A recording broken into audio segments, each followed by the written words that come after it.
Welcome back to Health Explosion channel. I do a different health challenge every month. So in this challenge, we try to intermittent fasting for 1 month. Here's what happened. Let's talk about intermittent fasting. Intermittent fasting is an eating pattern where you alternate between periods of eating and fasting.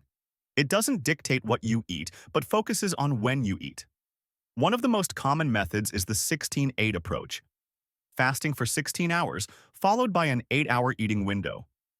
This pattern offers several benefits, including weight loss, better hydration, and saving time on meal preparation. This month, we're diving in to test it from two unique perspectives, one as a family man and the other as a bachelor. While fasting, we'll stick to drinking water and occasionally some black coffee. That means no calories, no energy drinks, and no TCA stimulation. Time to dive in and share our verdict. Just enjoying a delightful breakfast here, though as you can see, the plate is completely empty. So delicious. Only 5 more hours left in the day, and I think I'll savor you next. I'm not sure I can keep going with this. I'm so hungry. What if I told you, you don't have to eat right now? Wait, what do you mean? You can shift your eating window. Huh? How? You don't have to stick to eating from noon to 8 p.m. Just adjust it to whatever fits your schedule. So like, I could eat from 9 a.m. to 5 p.m.? Exactly. As long as it fits into the 8-hour window, it'll still work. This changes everything. Look, I know this might seem a bit sudden, but trust me, I've been thinking about this for a long time. You're the one I've been waiting for my whole life, and I'm not afraid to admit it. Please, just hear me out for a second. I am absolutely crazy about you, and I've never felt this way about anyone before. The way I feel when I'm with you, it's like I'm a kid again, full of excitement, completely over the moon.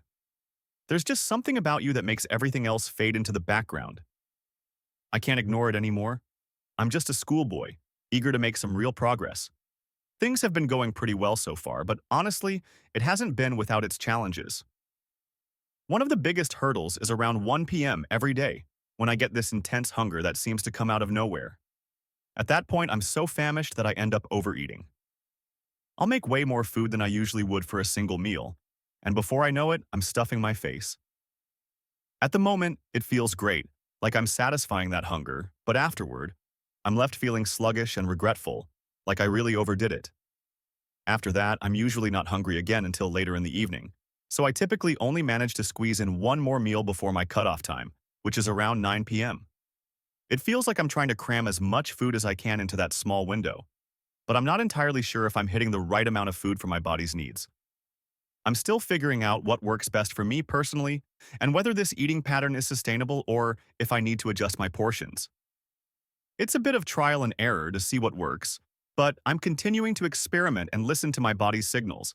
To get all my calories in for maintaining or possibly gaining some muscle, I've had to tweak my approach a bit. While intermittent fasting is often used for weight loss and calorie deficit, I understand why it's so effective for that purpose. The main challenge for me has been consuming enough food in such a limited eating window. It's a tough task to meet my calorie needs in just a few hours, especially when you're trying to fit in enough protein and nutrients to support muscle growth. But even with this challenge, I can see how intermittent fasting works well for weight loss and health benefits. Since I made the switch to eating between 9 a.m. and 5 p.m., it's been a total game changer. Around day 15, I hit a breakthrough, and honestly, I feel like a new person. It's not perfect yet, but I'm noticing some real changes in my energy levels and mindset. With some time still left in this challenge, I'm staying optimistic. I'm hoping by day 30, it will feel even more natural, and the benefits will be even clearer. I'm really excited to see how everything unfolds and what the final results will be. This challenge has been an eye-opener, and I can't wait to finish strong. Typically, my day begins at 4:30 a.m., which gives me a head start on the day. I start with some mobility exercises to get my body moving and ready, followed by a solid workout session to really get my blood pumping. After that, it's breakfast time. I can honestly say that this routine feels so much better than before, when I had to push through both activities on an empty stomach and wait until noon to eat. It was a struggle, and food was all I could think about during that time. Thankfully, with this new approach, I no longer have to deal with that frustration, and I feel much more energized throughout the morning. Along the way, I've experienced some incredible benefits. Staying more hydrated and eating fewer calories has been a game changer, and I'm already starting to notice positive changes in my body. The intermittent fasting method, especially with a 9 to 5 eating window, fits perfectly into my daily routine. It's been surprisingly easy to stick with, and the results are motivating. I'm currently heading to the store to pick up some food and keep this momentum going strong. It's amazing how small adjustments like these can make such a big difference. Let's see how it goes moving forward. I've definitely made a few mistakes during this 30-day intermittent fasting journey, and one of the biggest ones was going grocery shopping while fasting. Let me tell you, I wouldn't recommend it at all. When you're fasting, your hunger is at its peak, and I ended up buying way too many snack foods that I didn't even need. As I've mentioned before, it's so easy to binge right after your fasting window ends. You're so hungry that you want to eat everything in sight, and afterward, you just feel awful. It's all about finding balance, and trust me, shopping while hungry is a recipe for regret. Now that I've already eaten for the day, I'm heading to the store with a plan. I'm picking up healthy options like chicken and rice, things that are satisfying, nutritious, and still fit within my calorie goals. It's going pretty well so far, and things are definitely getting easier as the days go by. I'm getting more accustomed to the routine, and the fasting periods feel a lot smoother. I'm not experiencing as much low energy or lethargy as I usually do during the fasting windows, and I've started to notice that I'm no longer constantly watching the clock. Instead, it's naturally fitting into my schedule, which feels really great. I'm feeling pretty optimistic about finishing the remaining days, and I'm excited to see how it all wraps up. Now, the 30-day intermittent fasting challenge has officially come to an end. Over the years, we've had countless people ask us about our thoughts on intermittent fasting, and honestly, we couldn't ignore it any longer. Brandon and I both agreed that before we share our opinions, it would only be fair to try it out for ourselves first.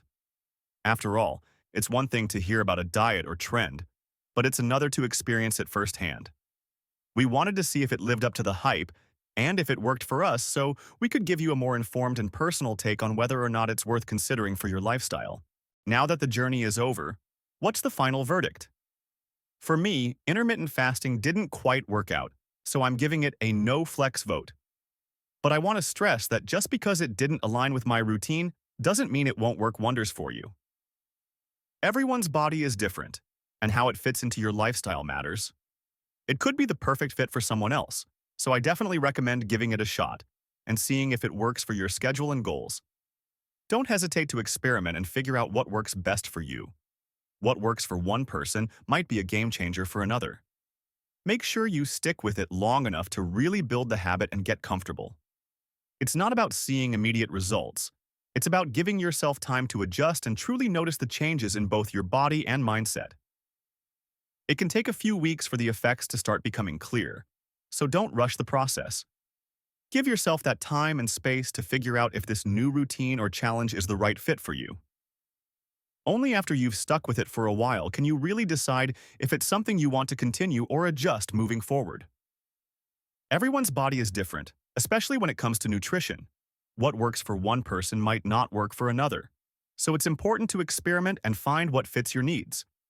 Whether it's drinking more water, snacking less, or following a simple set of guidelines to lose weight, it all comes down to finding a method that works for you. If you're into intermittent fasting, I'd say it's definitely worth considering. If you've tried it before or are currently following it, we'd love to hear your thoughts. What do you love about it? And what's been challenging? Let us know in the comments. If you enjoyed the video, don't forget to hit that thumbs up button. For more fascinating insights into the human body, make sure to subscribe to the channel.